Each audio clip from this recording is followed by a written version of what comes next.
uwitwa Karenzi akavuga ati Samu Karenzi akavuga ati turashaka yuko Jean Fidel arekura ikipe ya Rayon Sport kubera ko nk'abareyo baratanga ibitekerezo yuko ikipe yabo igeze mu manga imanuka, nyamara ikipe yari ahantu ngiye nakwita ko hari heza. Ubu ngubu iri ku mwanya wa mbere rwose, iraho ngaho imeze neza mu myanya ya mbere, ariko nanone itangiye gusekurana gukomanya amahembe rwose, umufatanyabikorwa umeze nk'uruti rw'umugongo rwa Rayon.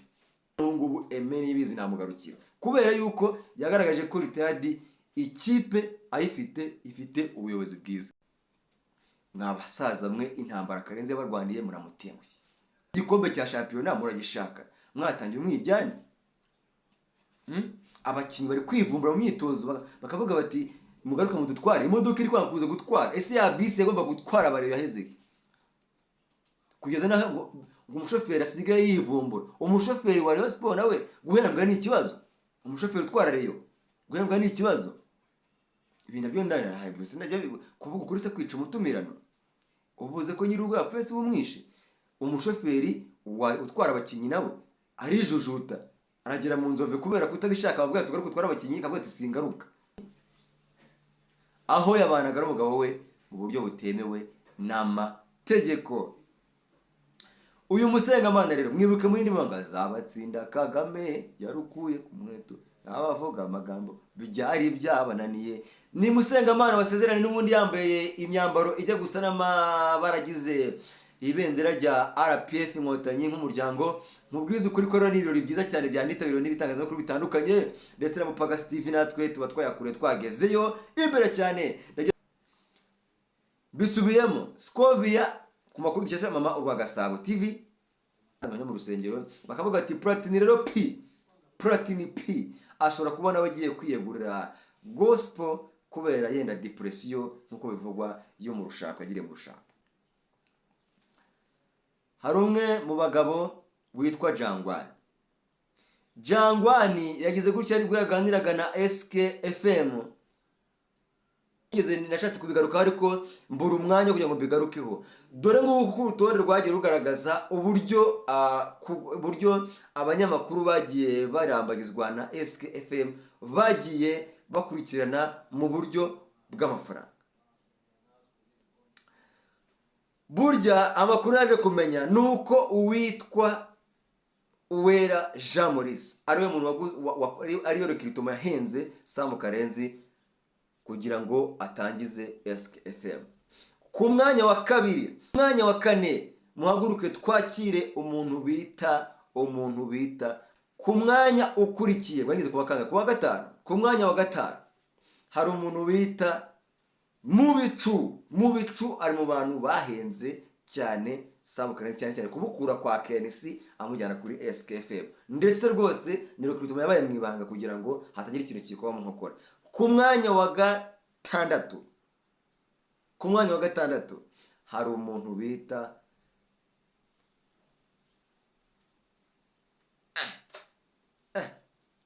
Bianca, umuntu utwa Bianca rero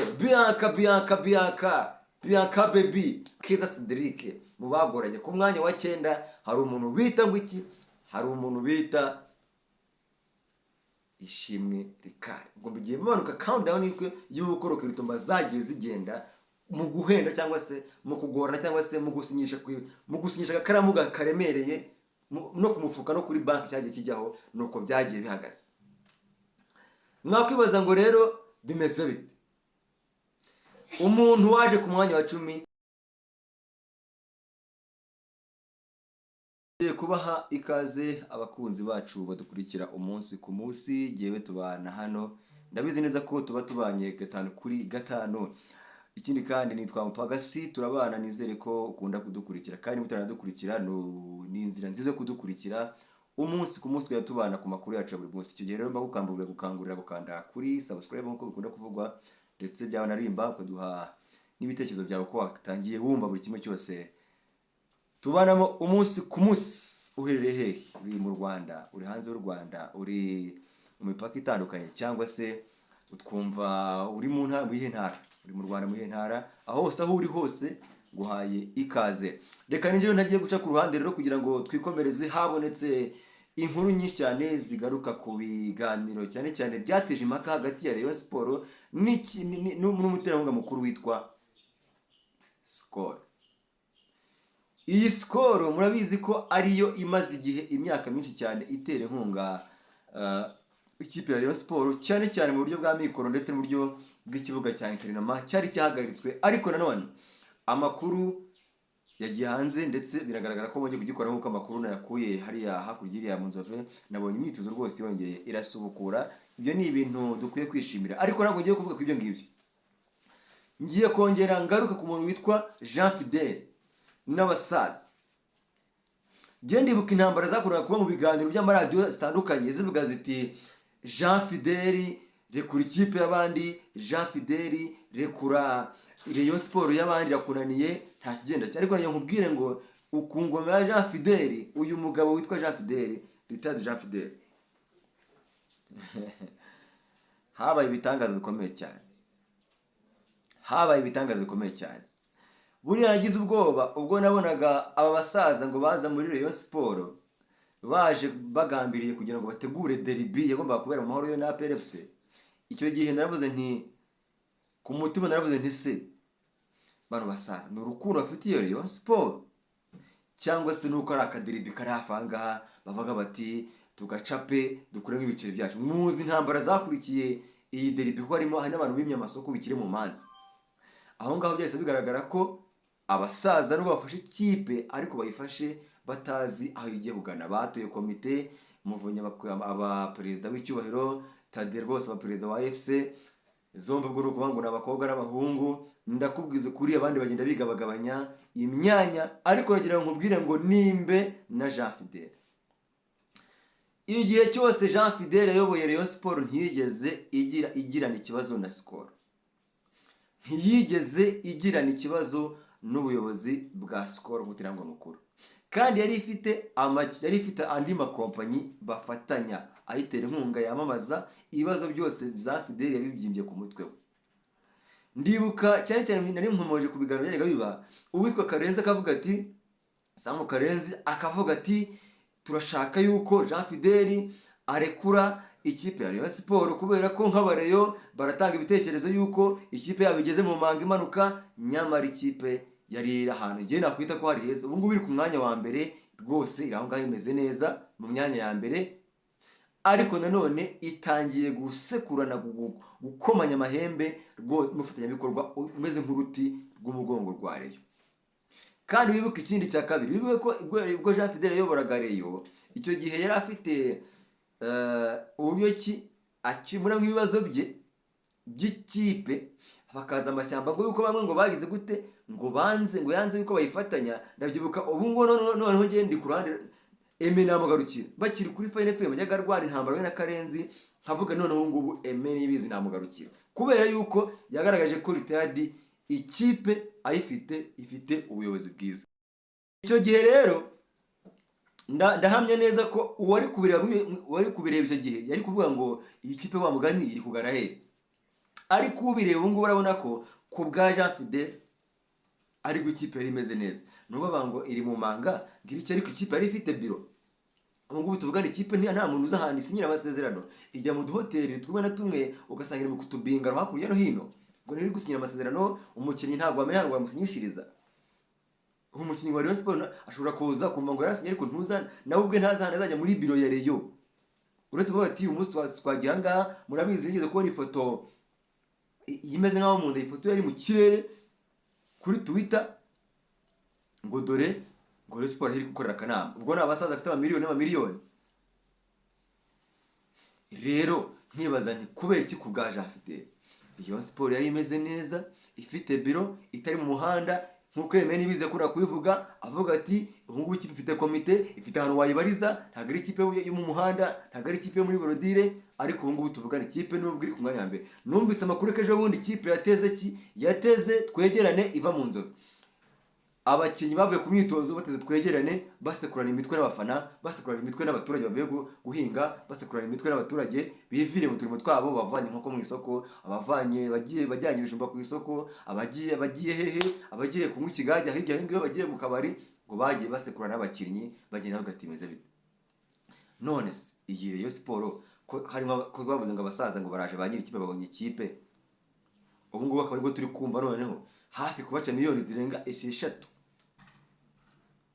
miliyari 6, kuko buriya ngo Rayon Sport ifite agaciro ka miliyari 6, ka miliyari 8, ngo wagura Rayon Sport azana miliyari 8, none ngo mu manza uwitwa Mr Iziwe wo muri Nigeria nyiri Betty Power yavuze ko igihe cyose Rayon Sport izongera guca cyangwa se kwamamaza umufatanyabikorwa ukora nk'ibyo akora, azitabaza inzego zibishinzwe cyane cyane amategeko, hafi bizagarukira ni miliyari 6 kubera kwangiza amasezerano. Ayo ni amakuru ukwiye kumenya. None ndibaza ngo bakristo bavandimwe, kubera iki Rayon Sport inaniranye kandi ifite abantu benshi? Ni bwaburo bwinshi kugeza naho ikibuga bakora imyitozo bavuga ati iki kibuga turakibanye ntabwo tuzongera kukirekura. Kubera iki? Ku mpamvu z'agasigane. Namenye amakuru rero, kandi hari amakuru avuga ko ngo bari kugenda bapfa amafaranga kugeza naho bamwe ngo bagiye gusiga ikipe bakigendera, bagasiga ikipe bakigendera, nubwo basubukuye imyitozo abagabo n'abagore nk'uko ubuyobozi ndetse n'abari mu nzovu babivugaga bavuye mu myitozo bambwiye. Ariko nanone komite ya Rayon harimo runtu. Ubu rero nanone nabaza Karenzi ko ari umuntu uharaniye iterambere rya Rayon Sport, ukavuga uti yenda Rayon Sport niramuka igeze mu maboko y'abasaza nk'uko byitwaga bamuvunye abo ngabo bana bandi yande, izagira ubuzima bwiza, ubuzima gatozi, ntizongera kugenda igwagwana. Ubu noneho hakaba hagezemo niyandi itabwira umugenzi se. Karenzi se ngubu ntiyakwisubiraho akavuga ati basaza mwarantengushye, mwabasaza mwe intambara Karenzi yabarwaniye muramutengushye pe, kuko aravuga ati abasaza nibahagera ibintu bizajya ku murongo, abasaza nibahagera ibintu bizaca, amazi azacanga ndetse isuri icangana, ibintu bizabiri mu murongo w'uko byaka. Ariko reba noneho umwiryane ni wose. Ese igikombe cya shampiyona muragishaka, mwatangiye umwiryane? Abakinnyi bari kwivumbura mu myitozo bakavuga bati mugaruka mu dutware, imodoka iri kwakuza gutwara. Ese ya bisi yagomba gutwara abarebe yaheze kugeza naho ngo umushoferi asigaye yivumbura. Umushoferi wa Rayon Sport nawe guhembwa ni ikibazo, umushoferi utwara Rayon guhembwa ni ikibazo. Ibintu byo ndahayibuse najya kuvuga kuri se kwica umutumirano. Uvuze ko nyiri urwa fese umwishe. Umushoferi utwara abakinnyi nawe arijujuta, aragera mu nzove kubera kutabishaka, bavuga ati tugaruka twara abakinnyi, kavuga ati singaruka. Ari buri kumva abakinnyi bari kugenda muri za twegeranye bakubitana imitwe, abajura bavuye kwiba Nyabugogo ngaho bameze bate n'umukinnyi basanzwe bahora nabo kuri stade baje kumufana. Turi 2025 ubyibuke. Hatagize igikorwa rero Rayon Sport irasenyuka, kandi umunsi Rayon Sport yasenyutse niba yarakuye mu maboko y'umuntu ikajya mu maboko y'abasaza, niramuka isenyutse nta muntu uzayitangira. Ibyo rero ngiye kubivaho, reka nimukire nigendere ngaruke ku nkuru zishimishije cyane cyane zirimo uwitwa Musengamana Beata, mwamenye cyane mu ndirimbo Azabatsinda Kagame. Tuvuge ko tumwishimiye cyangwa se tumushimiye cyangwa se tumushimire cyangwa se tumwifurize, tuvuge ngo felicitation, yagize gutya asezerana byemewe n'amategeko n'umugabo we uri muri Kamonyi, aho yabanaga n'umugabo we mu buryo butemewe n'amategeko. Uyu Musengamana rero mwibuke muri ndimo ngo Azabatsinda Kagame yarukuye ku mweto n'abavuga amagambo byari byabananiye. Ni Musengamana wasezeranye n'ubundi yambaye imyambaro ijya gusa n'amabaragize ibendera rya RPF Inkotanyi nk'umuryango.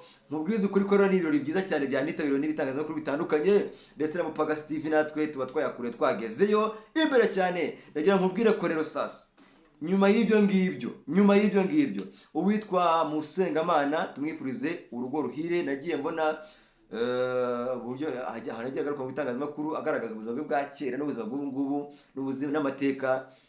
n'amateka yahinduriwe n'indirimbo yaririmbye ngo Azabatsinda Kagame, imaze kumugira umwe mu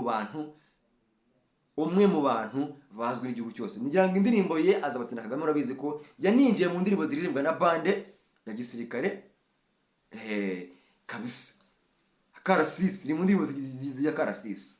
Bivuze ngo ikirere, bivuze ngo ni igikorwa cyiza kiba cyakozwe n'umuntu mwiza cyangwa kigakorwa mu gihe cya nyacyo. Ni amakuru kugenda avugwa. Mbibutse ko Scovia nanamushimira nawe ari hariya Igoma, ari Bukavu. Scovia ari muri Congo aho ari gutara inkuru, ariko mu nkuru zimwe yataye nanamushimira. Ni inkuru ari kumwe n'abasirikare ngo bavuye muri FARDC bagiye kwiyunga kuri M23 kugira ngo batsinsure leta ya Congo.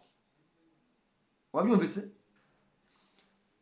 Bisubiyemo Scovia ku makuru dukesha Mama Urwa Gasabo TV avuga ko ingabo za FARDC zamaze kwiyunga kuri M23 kugira ngo zifashe kubohora abaturage ba Congo bari kuzira uko bavuze cyangwa se bari guhohoterwa n'ubutegetsi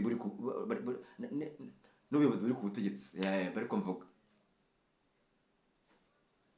Ayo nandi makuru rero, ariko nanone cyo mu makuru avugwa mu myidagaduro avuga yuko umuhanzi witwa Platini P ari hafi gusohora indirimbo yaririmba Imana, n'amakuru anamwerekeza avuga ngo ko agiye kujya yiririmba indirimbo z'Imana haragihindutse. Ibi ni bimwe rero byatangajwe kugira ngo bamwe batangiye kuvuga bati ese ibihe yacanyemo n'urushako, ibihe yaciyemo mu rushako, ibihe yaciyemo mu minsi yashize aho yagize gutya gatandukana n'uwari umugore we, byaba aribyo bitumye agiye gutangira akaririmba indirimbo z'Imana nk'indirimbo zimwomora. Abenshi bakavuga bati uwitwa Meddy Ngabo Gilbert Medal yatanze ubuhamya avuga ko mu rugo rwe bitari bimeze neza, akavuga ko uburyo yajyaga atongana cyangwa se yajyaga agirana intonganya n'umudamu we, agafata umwanzuro wo kuvuga ngo reka niyegurire Imana ahari n'izanyubakira n'izampa umurongo wa nyawo. Yatanze ubuhamya mu rusengero, bakavuga ati Platini P ashobora kubona abagiye kwiyegurira gospel kubera yenda depression nkuko bivugwa yo mu rushako, agire mu rushako. Ibyo ni bikomeje kuvuga hirya no hino ku mbuga nkoranyambaga. Abantu bakavuga bati uwitwa Inyogoye ni Inyogoye, bamwita Inyogoye, ndikugenda bakiramo amakuru ari kugenda hwihwiswa. Uwitwa Inyogoye yagize gutya agaragara mu ruhame mu karere kwabo, yagize gutya ari gutembagara mu muhanda yahaze Kamanyinya. Bamwe bakavuga bati se bamwe bamureberera mu by'ubuhanzi, bamwe bamureberera mu by'indirimbo, bamwe mukoresha ibiganiro, nta munsi umwe bagira gutya ngo bamugire inama, cyane cyane ko abaturanyi bavuga ko akomeje kugenda abatwa n'amanyinya kandi ari umuntu wakabaye intangarugero kuko amaze kumenyekana. Impamvu tuvuga gutya nuko ari umuntu umaze kumenyekana. Buryo iyo umuntu yamaze kumenyekana aba afite ukuntu agomba kwitwara muri sosiyete nyarwanda. Ikindi rero singiye gutinda mu magambo, ni incamake cyangwa se narinje kugira ngo twivuganire ku byo namaze kubona biri kuvugwa mu makuru avuga muri Hayo Sport, bivuga ngo abanyakiyemo nka bonus. Bakristu bavandimwe namwe basilamu, uyu munsi tuvugana aragira ngo tugere tugara ku musozo, ariko ntaragara ku musozo. Hari umwe mu bagabo witwa Jangwani yagize gutya aribwo yaganiraga na SKFM.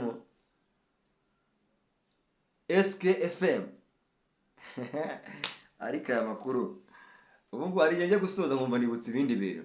Aravuga ati APR FC niyo kipe yonyine mu mateka. APR FC niyo kipe yonyine mu mateka ifite abakinnyi bashobora gutwara ibikombe byose bishoboka ugereranyije n'andi makipe bahanganye. Abafana batari kuvuga uvuye mu hatwaye ibihe agakombe ka shampiyona muhimbirwaho n'utw'amahoro. Wowe se wemerewe na Jangwani. Nsoza rero kugira ngo nsoreze mu nkuru ziguruka cyane, ndagira ngo nkubwire ko byagenze, nigeze nashatse kubigaruka ariko mbura umwanya kugira ngo bigarukeho. Dore nguko urutonde rwagiye rugaragaza uburyo abanyamakuru bagiye barambagizwa na SKFM bagiye bakurikirana mu buryo bw'amafaranga.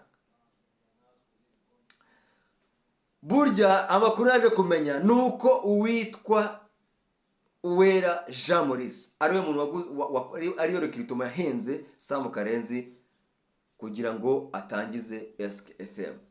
Ku mwanya wa kabiri mu bantu bahenze Sam Karenzi kuri SKFM harimo umuntu witwa Joseph wahoze ku muryango. Joseph murabona mu kiganiro cya mu gitondo Frontline.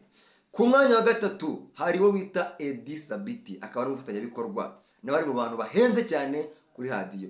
Ku mwanya wa kane muhaguruke twakire umuntu bita Kazungu Kereva, ari mu bantu nabo bahenze cyangwa se bahenze muri rokiritoma, amafaranga sinayavuga cyangwa se mu gihugu hirya no hino, rokiritoma za SKFM. Ku mwanya ukurikiye bageze ku wa gatanu, ku mwanya wa gatanu hari umuntu bita Mubicu, ari mu bantu bahenze cyane Sam Karenzi, cyane kumukura kwa KNC amujyana kuri SKFM, ndetse rwose ni rokiritoma yabaye mu ibanga kugira ngo hatagira ikintu kikuba mu nkokora. Ku mwanya wa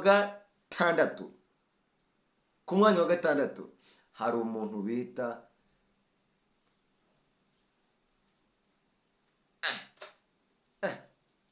Bianca, umuntu utwa Bianca rero,